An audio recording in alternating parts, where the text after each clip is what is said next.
Greetings and welcome to another edition of The Best in Jacks. I am your host, Adrienne Houghton, and joining me in the studio today is Tom Reber, my co-host, and Adam Hoyles from SWCA Environmental Consultants. Welcome, Adam. Glad to have you on the show. Thanks for having me. Tell us a little bit about what makes SWCA special and what do you guys do for our current marketplace? We get permits so that people can build stuff. Wow. As simple as that. In a nutshell. Yeah, we take care of the environmental permits, wetland permits. We handle endangered species, really so that you can build just about anything from a single-family home to roadways. And the company itself spends a lot of time working on infrastructure, like electrical infrastructure, pipelines, transmission lines, and a lot of new generation that's coming online. And so that would be solar, wind farms, and all of the environmental regulations that are involved with that. Wow, you guys touch everything. We touch everything in all 50 states, and we're actually also international. So you're talking about the fact that you find permits or you get permits for people so that they are fully up to with all the environment. What if you come across an endangered species in the backyard and somebody's trying to put a dock in their yard? We run into that a lot, actually. Florida has a lot of listed species, and many of them are actually found on private properties. One of the most common ones is the gopher tortoise. We often are tasked with relocating them or helping clients avoid them, but those get relocated to special conservation areas. So it's not a case of, well, I'm sorry, you can't have your dock because you've got a gopher tortoise. Yes, we usually work around it. So usually you are helping the project adapt to the local conditions, or you're helping them avoid the problem, or you, in the case of gopher tortoises, which is a state-listed species, we're actually digging them up and relocating them. Wow. That's quite something. So what's the most interesting situation that you've come across when you've been sorting out a permit? Oh my goodness. Boy, we could really get into some stories, but Please do.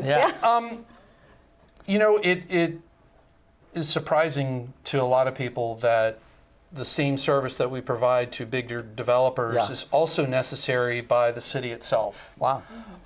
Also necessary by major power providers. One of the projects that we were involved in years ago, so I ran my own small company for about 17 years, and we just sold it to SWCA about 2 years ago. Awesome.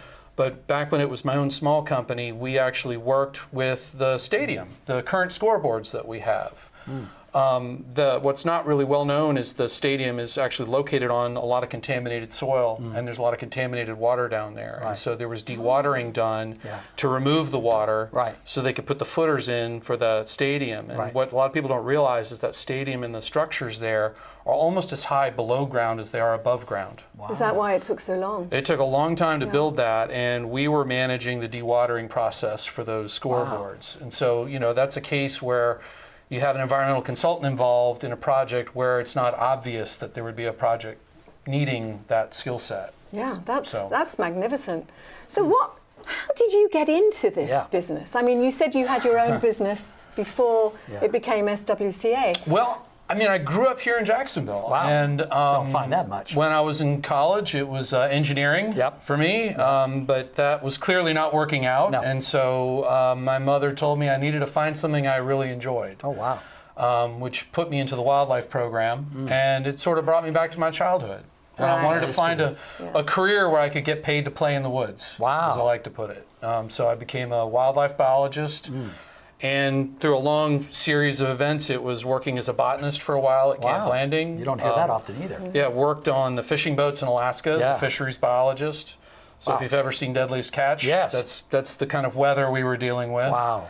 And then after that, it was private consulting. And one of the first environmental firms here in town took a chance on me and hired me. And a couple years later, I started my own firm and ran that successfully for 17 years. And you know, here I am. But it's fun, you know, making that transition from a tiny small company to a much bigger company. A lot of that was about, I felt a lot of personal responsibility for the people that I work with, and we found a company that shared a culture with us and shared a way of operating. And so I like to tell the CEO of the company now, it's like Christmas every day because I get to work with really talented people, but they're all over the country. And if I need a bat expert, I can find them. If I need a fisheries expert, I can find them. And so I've got a lot of people now supporting me, whereas it used to be we had to figure it out. Yeah.